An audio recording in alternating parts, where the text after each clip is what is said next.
told his own father that he shared the ideology of the leader of ISIS. Let's talk about this more with Democratic Congressman Adam Schiff of California, ranking member on the Intelligence Committee. Good to see you, Congressman. Thank you. So what is your reaction thus far to the father of Saeed Farouk, who is reporting that his son indeed was a follower of the ISIS ideology? Well, I think this provides important clues as to who was radicalized, whether they both were, when that radicalization may have taken place. But it also highlights just how much we yet have to learn about both of these shooters. We're getting press reports out of Pakistan that the female shooter became increasingly observant. That may indicate that she was becoming radicalized before she came to the United States. And we hear now from the father that was inspired by al-Baghdadi. So these are very important clues, but we should also be mindful of the fact of how quickly this story has been changing. Initially, we had those press reports that there was an argument at the center where the shooting took place. That may no longer be the understanding that law enforcement has. So there are still very big missing pieces.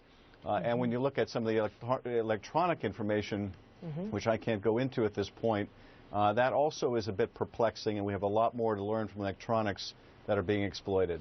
And Congressman Schiff, how do you expect, perhaps whether it be from this reporting from Pakistan or perhaps even the electronic data that you speak of, how do you see that ultimately shaping, whether it be the visa waiver program that this country embraces or perhaps even the fiancé visa conditions? How do you see all of what we're learning about this attack and these two players potentially shaping in the immediacy as opposed to long-term policy or privileges that are exercised in this country?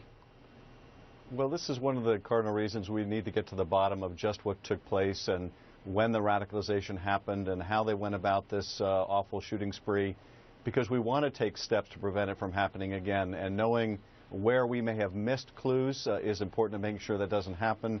Knowing what reforms we need to help prevent shootings like this, we also want to undertake.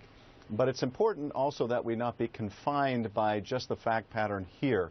And one of the things that we have been responding to with the Paris attacks, for example, is the need to strengthen that visa waiver program. And that's not based on the fact that people came here from Europe who had returned to the fight, from the fight in Syria and Iraq to Europe. But it doesn't take much to imagine that that would be one of the easier routes to the United States for those who are radicalized. So we will look at this case. We will look at when the female shooter was radicalized. We will have an eye to what that means in terms of reforms. But until we know the facts, we really don't want to leap to legislative conclusions. All right. And, Congressman, this evening, President Barack Obama addressing the nation from the Oval Office, something that's very rare from this president. This will be his only third time from the Oval Office, this time to address terrorism and all that we have or have not yet learned about this activity just 4 days ago. What specifically do you feel you need to hear from the president, or do you hope to hear from the president? I hope to hear the president say, we are going to defeat this organization, and here's how we're going to do it. That he understands the American people are concerned, that this doesn't seem to have any end in sight, but this is how we're going to rise to this challenge. We have overcome greater challenges in the past, and we're not going to let this change the character of who we are. We're not going to slam the door on people in need. We're not going to view our neighbors with suspicion.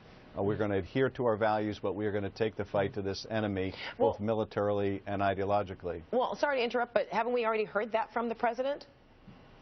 Well, it's something I think, frankly, you can't emphasize too much. And I think the president still needs to continue to work to connect with the American people on the fears that they have and sharing his vision for how we're going to overcome this.